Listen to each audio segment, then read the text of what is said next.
He turned to me at one point, and the only personal thing he had said in years was, "Why didn't you want to be me?"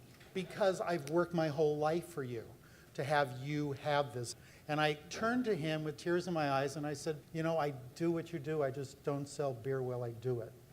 And it changed everything because legacy was there, and he and I started talking again. My mother would say, if you ever came with 5 of us, you can imagine the household was pretty busy. If anybody ever came to her with a complaint, she would say, "I'll give you one chance to figure it out, and then you all go up to your rooms, all 5 of you.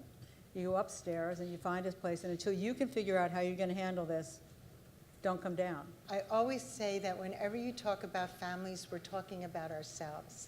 Every family has its story, and every family has its particular dilemma, and every family has its problem-solving strategy that it thinks is best to solve a problem. If the people in this room are parents or they're children of somebody, right? And so with all the best intentions, I think we'd all nod our heads and we'd say, yeah, I respect difference in my family, and for some reason, if this kid wants to go to the school I went to, I get a little more excited about it. Or if this one wants to join the family business, maybe I get a little more excited about that.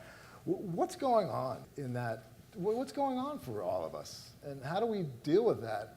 I think about differentiation as the process that I'm able to hold on to what I believe without getting reactive emotionally. Are you noticing any difference in the way current generations act as opposed to previous? There's a lot of talk about the millennials and new generations who are looking for fulfillment in completely different ways. There's a lot of companies that are struggling with how to manage the expectations of these millennials, and I'm wondering how it's reflected in family business. But often it is a feeling that there isn't room for difference. So this idea that we're talking about, that if we say, okay, what helps families thrive and stay connected, right?